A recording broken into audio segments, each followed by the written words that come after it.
책으로 부르는 노래, 노래로 읽는 책, 팟캐스트 책을 부르다입니다. 항상 1부 진행을 했는데 가위바위보를 져서 2부 진행을 하는 두유입니다.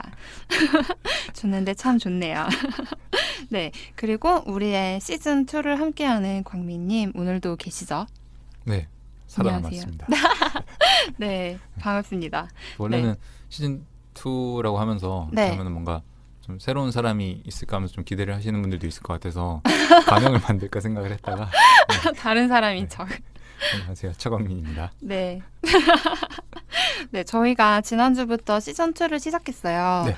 어쩌다 보니 시즌2네요. 의도치 않은, 네. 원하지 않았던. 네. 새롭게 재정비를 해서 여름을 주제로 책을 정해 여러분께 이야기를 들려드릴 거예요. 1부 때는 베르나르 베르베르의 고양이를 했죠. 네, 지난주에. 네. 2부에서는 안드레 에치먼의 그해 여름 손님에 관해 이야기 나누어 보겠습니다. 지난 3월에 원제인 Call Me By Your Name으로 영화가 개봉하기도 했어요. 보신 분들도 계실 것 같아요. 저는 이 작품을 작년에 영화 트레일러로 처음 알게 됐어요. 아, 개봉 전 그 네. 예고 같은 거 말씀하시는 네네. 거죠? 네. 네. 근데 영화 음악과 영상이 정말 너무 아름다운 거예요. 네, 그래가지고 우리나라에 개봉하면 꼭 봐야겠다고 생각을 했는데 찾아보니까 원작 소설이 이미 있더라고요. 아, 그 처음에는 이게 원작이 소설인 줄 모르셨. 네, 아. 처음에 그냥 영화 있는 줄만 알았는데 그래서 궁금하니까 먼저 읽어봤어요. 네. 근데 내용도 그렇고 등장인물도 소설의 배경도 참 매력적이더라고요. 그래서 그날 이후로 계속 검색을 하면서 언제 개봉 날짜가 잡히나 계속 찾아봤거든요. 그리고 개봉 날짜가 와서는 정말 거의 첫째 날인가 둘째 날인가? 금방 가가지고 찾아서 봤는데 원래 기대를 하면은 실망하는 경우가 많잖아요. 네. 그런데 이 영화는 그렇지 않았어요. 제가 상상한 것 이상으로 아름다운 영상으로 수서를 표현했더라고요. 그리고 캐스팅된 배우들이 배역과 정말 완벽하게 어울렸어요. 네, 여러분들도 확인해 보시기를 강력 추천합니다. 네, 저도 이번 네. 이거 준비하면서 이제 영화를 봤었는데요. 네. 그러니까 아마 책에는 처음에 그렇게 막 정확하게는 안 나왔던 것 같은데 영화 시작에 네. 그 배경이 1983년 여름이라고 이렇게 자막이 뜨더라고요. 책에도 책에 그렇게 막 연도가 83년 그렇게- 네. 이렇게까지는 안 나왔던 것 같아요. 그까지는 안 나왔었는데 네. 그래서 그 영화 포스터는 사실 딱 봤을 때 좀 되게 세련된 느낌이 저는 좀 있었는데 그렇죠. 그 영상은 약간 뭐랄까 그 80년대라는 그 배경에 좀 어울리게 약간 그런 질감이나 그런 게 좀 느낌이 좀 네, 있다고 맞아요. 해야 되나? 네. 그래서 그런 게 좀 되게 좀 낭만적인 느낌이 좀 있는 그런 영화였어요. 맞아요. 네. 맞아요. 네, 그러면은 이제 그해 여름 손님의 작가 안드레 에치먼에 대해서 소개해 드릴게요. 에치먼은 1951년 이집트에서 태어났어요.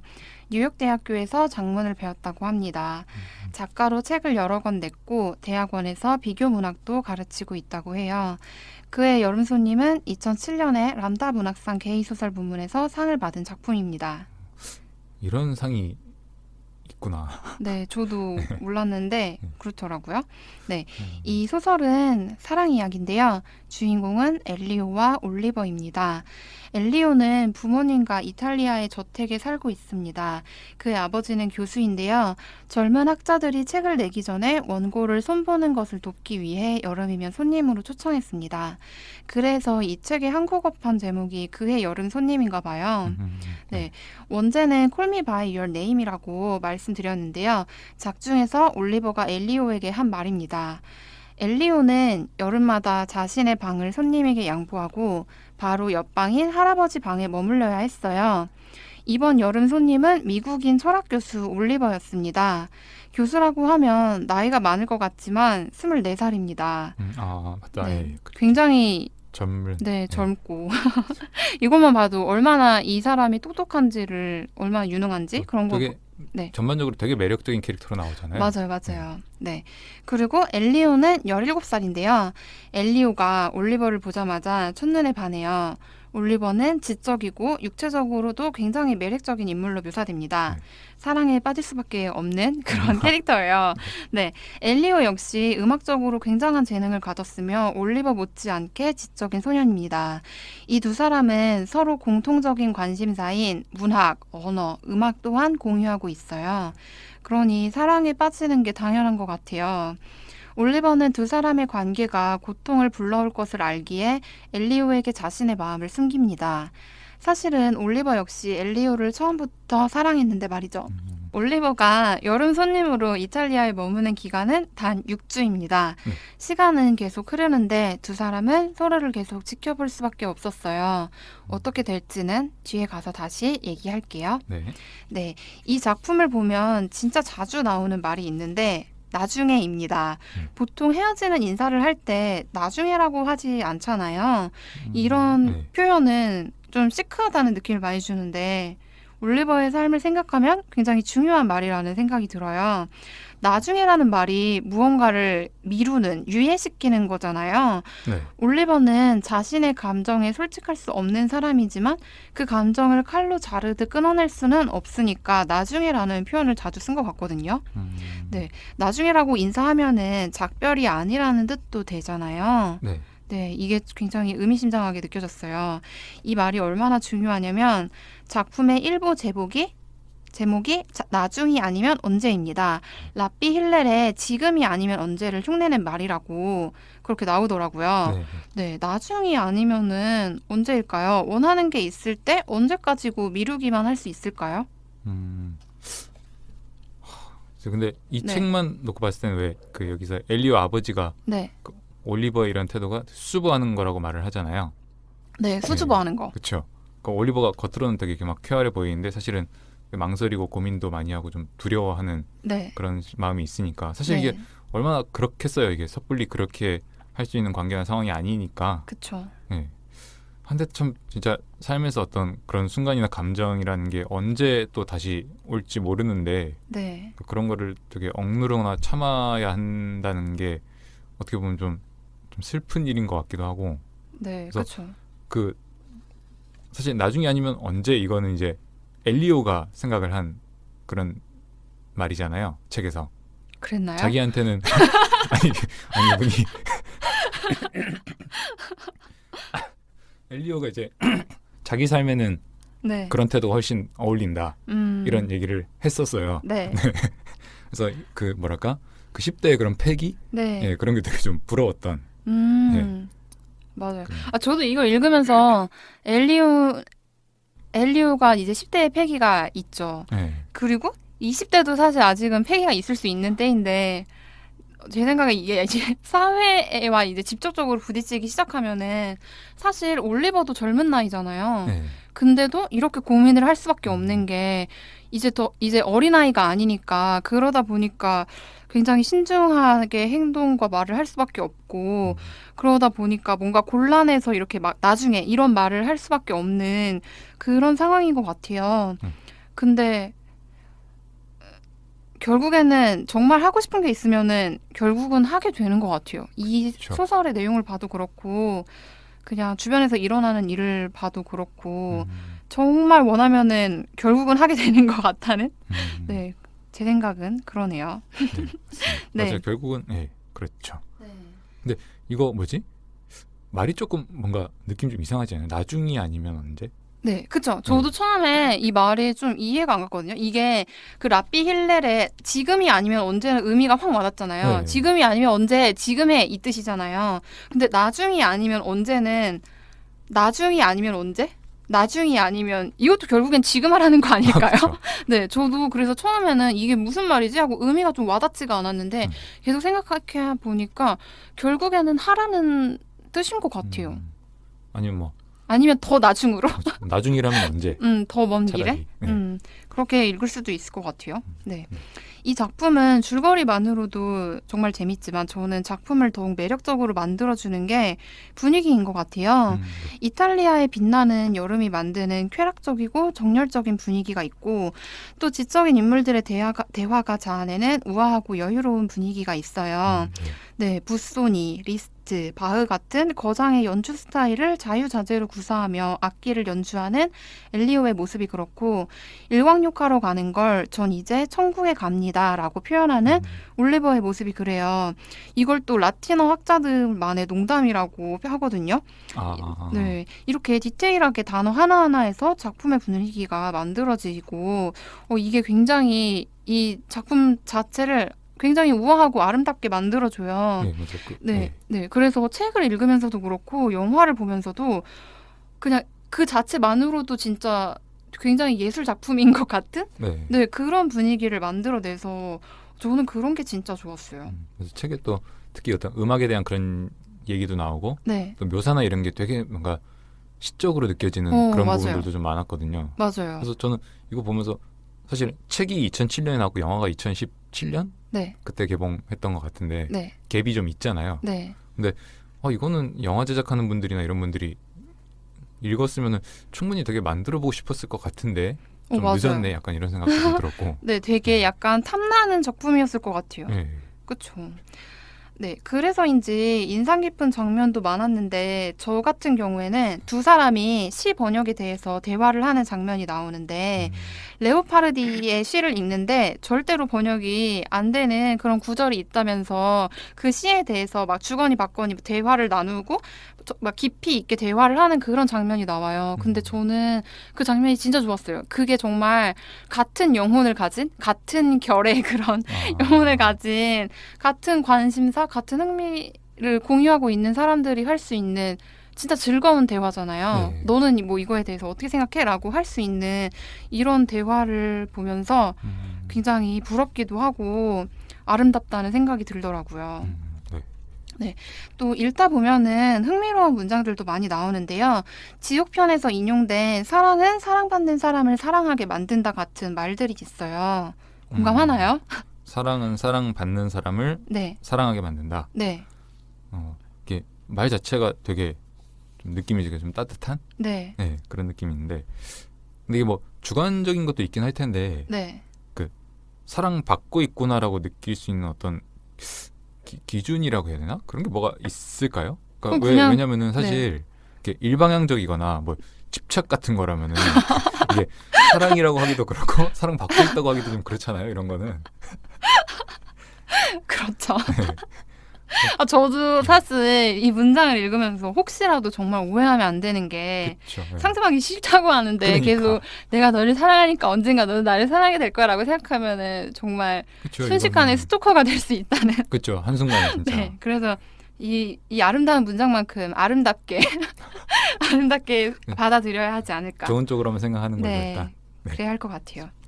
뭐 또 이렇게 다른 기억나는 뭐 문장이나 상황 이런 것도 뭐 있었나요? 아니요, 그게 이겁니다. 그게 딱 이겁니다. 사실 굉장히 많죠. 이 소설 속에 멋진 문장이 진짜 많이 나와요. 근데 그거를 다 말씀드리면은 진짜 얘기할 말이 너무너무 많기 때문에 한번 읽어보시기를 권합니다. 알겠습니다. 네.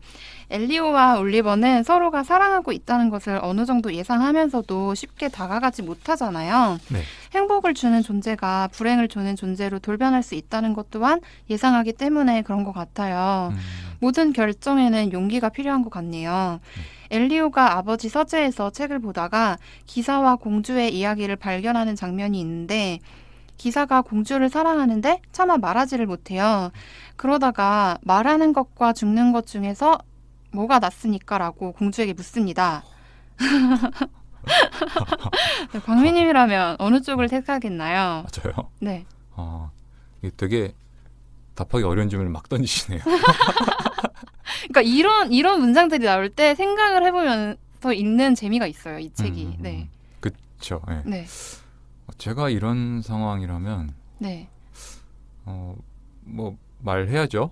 뭐 언제 어떤 식으로가 됐든 뭐 마음을 뭐 이렇게 표현하고 뭐 만약 뭐 기다려야 된다면 기다리기도 해보고 근데 사실 이게 되게 어려울 것 같긴 해요. 근데 그래도 뭐 말해야죠. 뭐 저는 왜 고백을 못하는 걸까 보면은 그 책에서는 어쩌면은 우정 때문에 겸허해져서라는 그런 문장이 나오는데 그렇죠. 사실 무슨 말인지 잘 모르겠어요. 그래서 제 생각에는 이게 말을 못하겠으면은 공주가 말을 하게 한번 유도를 해보면 어떨까. 공주가 먼저 말을 하게. 그렇게 그 책에서도 공주가 그렇게 말하는 게 낫지 않을까요까지는 유도를 했던 것 같은데 기사가.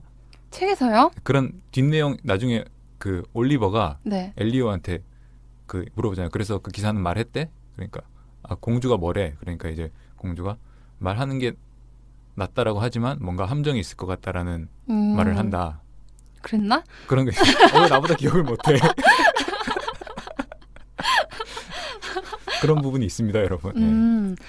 네. 그래서 저는 한번 공주가 먼저 말하게 하면 유도를 해본 다음에 그래도 안 되면은 그래서 정말 죽을 것 같으면은 말을 하는 게 낫지 않을까. 근데 일단 이것도 문장 자체가 너무 멋있었어요. 말하는 것과 죽는 것 중에 뭐가 나을지. 네. 그리고 사실 살면서 이 정도로 좋아하는 일은 그렇게 자주 오지 않기 때문에 네. 이런 일에는 한번 인생을 걸어보는 것도 그렇죠. 나쁘지 않을 것 같아요. 맞아요. 네. 보면서 그 생각했었어요. 가장 최악의 상황은 말하고 까이고 죽는 거다.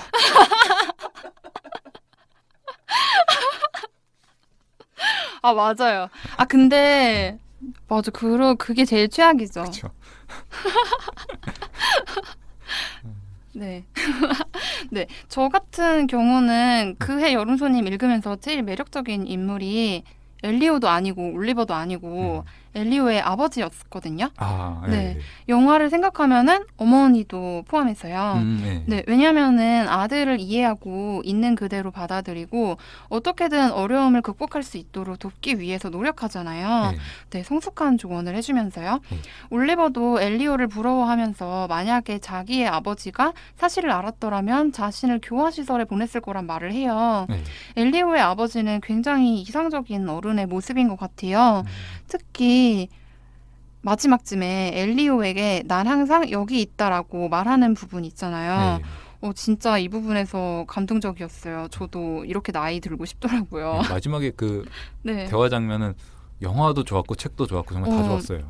맞아요. 저는 정말 나중에 내가 누군가한테 이렇게 말해줄 수 있는 만큼 어떤 누군가에게 신뢰를 받을 수 있고 이 정도의 마음을 가질 수 있는 사람이라면은 진짜 좋겠구나라는 그렇죠. 그런 생각이 들더라고요. 사실 이게 아무리 어떤 열린 마음을 가지고 있어도 막상 내 자식이 어떤 그런 상황에 처해 있으면 되게 고민이 될 수 있는 그런 부모 입장에서는 그럴 수도 있잖아요. 네, 그리고 이게 시대 배경이 또 한참 전이니까 80년대니까. 네. 그렇죠. 근데 그 아들한테 하는 말이 너희가 뭐 누가 똑똑하고 이런 게 아니라 네가 좋은 사람이고 올리버가 좋은 사람이기 때문에 너희가 만날 수 있었던 거다.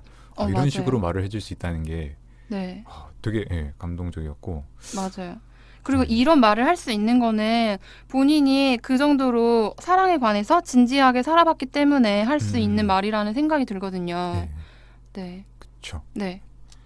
맞아요. 저도 그러니까 뭐 꼭 제 자식이 아니더라도 저보다 어린 친구들이 뭐 나중에 저를 이렇게 믿을 수 있는 어른, 뭐 자기들을 이해해 줄 수 있는 그런 어른으로 받아들여 준다면은 진짜 살면서 뭔가 큰 거 하나 이뤘다고 생각할 만큼 되게 기쁠 것 같긴 해요. 그래서 이런 어른이 될 수 있도록 저도 좀 노력을 항상. 네. 그렇죠. 네. 아까 영화를 생각하면은 어머니도라고 말씀을 드렸는데 영화에서는 어머니의 역할이 소설보다는 조금 더 비중이 있거든요. 네. 그렇죠. 이렇게 영화와 소설에 약간의 차이가 있어요. 네. 그래서 여러분께 또 영화도 꼭 한번 보시기를 추천을 하고 싶고요. 그리고 또 영화와 소설의 큰 차이 중 하나가 음악이잖아요. 네. 영화 Call Me by Your Name에 나오는 음악이 정말 좋아요. 그냥 그 음악 자체가 영화이고 소설이라고 할 수 있을 만큼 좋거든요. 네, 그래서 그 음악도 영화를 통해서 한번 들어보셨으면 좋겠습니다. 네, 엘리오는 올리버와 함께 시내로 가면서 그가 천천히 가는 것을 느끼는데요. 엘리오는 그 순간을 천국으로 생각해요.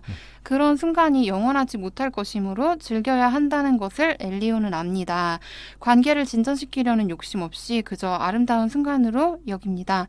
이 마음을 알 것 같아요. 저는 약간 벚꽃 폈을 때 생각이 나더라고요. 네, 벚꽃이 금방 다 져버리잖아요. 일주일 정도만 예쁘고 그 다음에는 정말 미련 없이 막 다 우수수 떨어져 버리는데 근데 그 순간이 영원하지 못하다는 건 뭐 당연한 거고 그래도 그 피어있는 동안은 되게 행복하잖아요. 그래서 그게 생각이 나더라고요. 맞아요. 그리고 이런 어떤 찰나의 순간 이런 거를 이렇게 아름답게 특히나 더 기억하고 남길 수 있게 하는 게 어떻게 보면 예술 작품인 것 같다는 생각도 했어요. 책으로 이렇게 글로 쓸 수도 있고. 그쵸. 네. 맞아요. 네. 찰나의, 그쵸. 네. 끊임없이 슬픔이 오는 걸 경계하던 두 사람도 결국은 솔직하게 서로의 마음을 고백합니다. 하지만 시간이 얼마 안 남았어요. 올리버는 미국으로 돌아가기 전에 로마에 들러 작업하는 책의 퇴고 작업을 마무리하겠다는 계획을 세우는데요. 이 여행에 엘리오도 동행하게 돼요. 엘리오의 아버지는 숙소까지 예약해주며 두 사람을 돕습니다. 선물이라고 하면서요. 진짜 짱이죠. 정말 진짜 최고예요.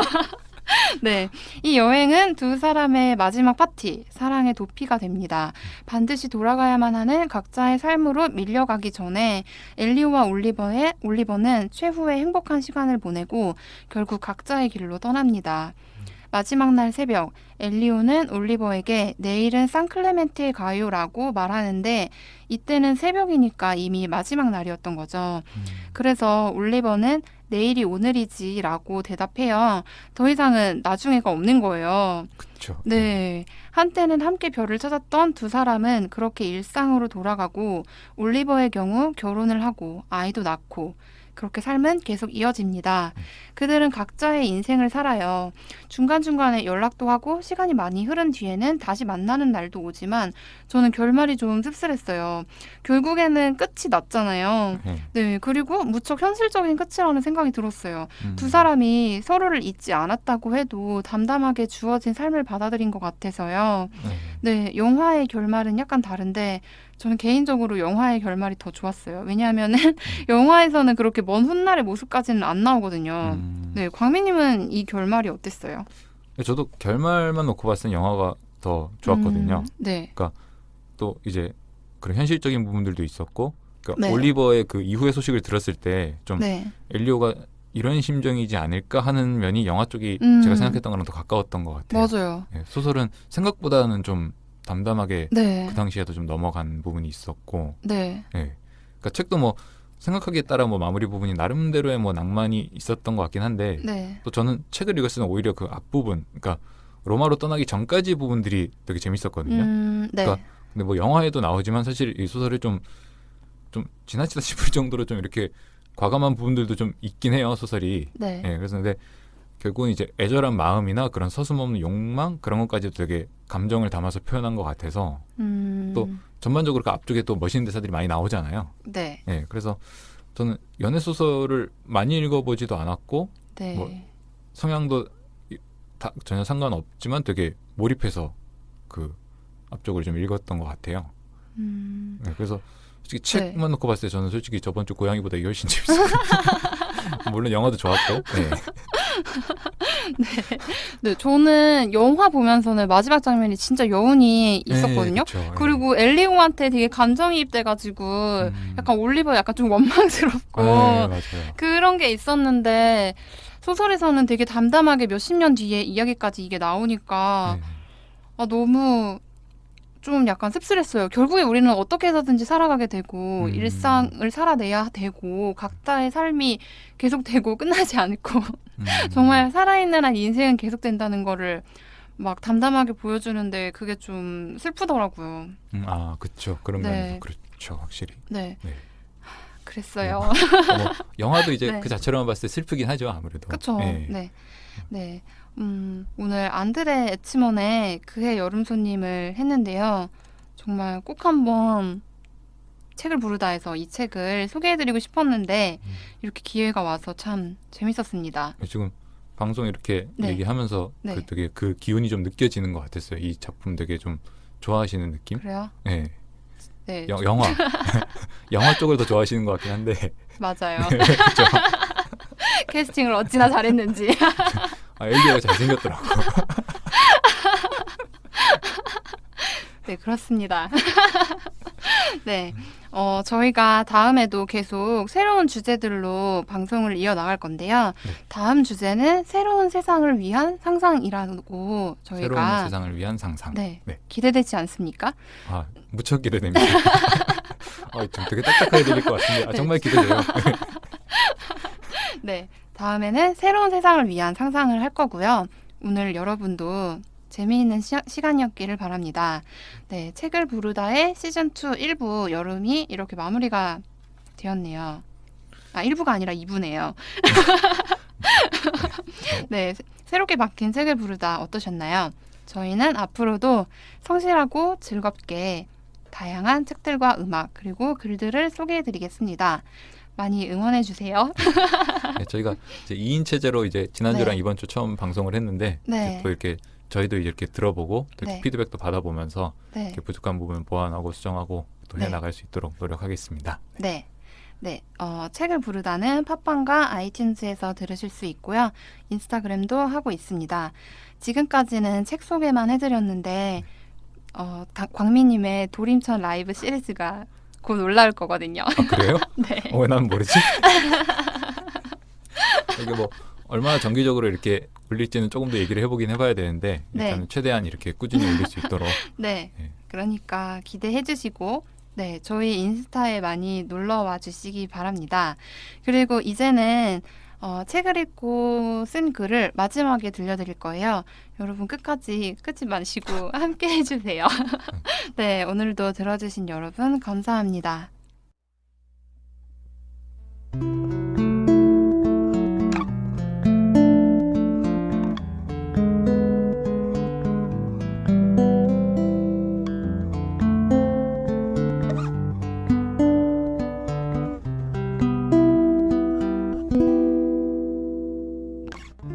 지난 여름, 당신은 나에게 묻습니다.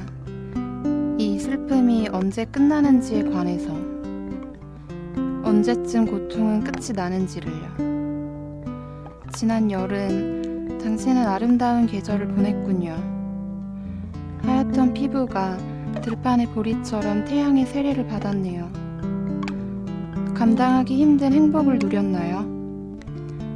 아침이면 마당의 살구나무에서 살구를 꺾어 주스를 만들고 기타로 멋대로 바흐와 리스트의 멜로디를 연주했겠죠. 이태리 저택의 창 너머로 천국을 바라보며 자전거를 타고 시내로 가던 일, 번역되지 않던 시의 언어를 찾아내던 일, 여름밤의 열기, 비밀로 묶여 남겨진 새벽, 처음 택시를 타고 나타난 날의 순간, 모든 것을 기억하고 있나요? 당신은 괴로워하고 있습니다. 영원히 새겨질 첫사랑의 기억이 당신의 삶을 지배할까 두려운가요? 부은 눈으로 맞이하는 아침이 언제 끝날지 알고 싶나요? 아니면 다시 만날 날을 기다리며 살기로 작정했나요? 여름은 반드시 끝납니다. 날개가 꺾여 빙빙 돌던 큐피드의 날개는 회복되어 가요. 그러면 그는 미련 없이 떠나버리죠. 마당의 흙까지 뜨겁게 달구던 태양은 빛을 잃어가요. 무시무시할 정도로 울창하던 나뭇잎들은 하나둘 떨어지고 더 이상은 한낮의 무더위도 열대야로 잠 못 이루던 밤도 없습니다. 여름이 다시 온다고요? 태양이 다시 강렬하게 빛날 거라고요? 아니요. 당신은 지나간 것을 다시는 보지 못합니다. 새 여름은 홀로 존재하는 단 하나의 여름일 뿐, 그 여름은 당신을 모릅니다. 그리고 영원히 새로운 계절, 지나간 것은 반드시 끝이 나고 모든 것은 새롭게 연주되는 변주곡, 비슷해 보여도 다시는 연주되지 않을 하나의 멜로디랍니다.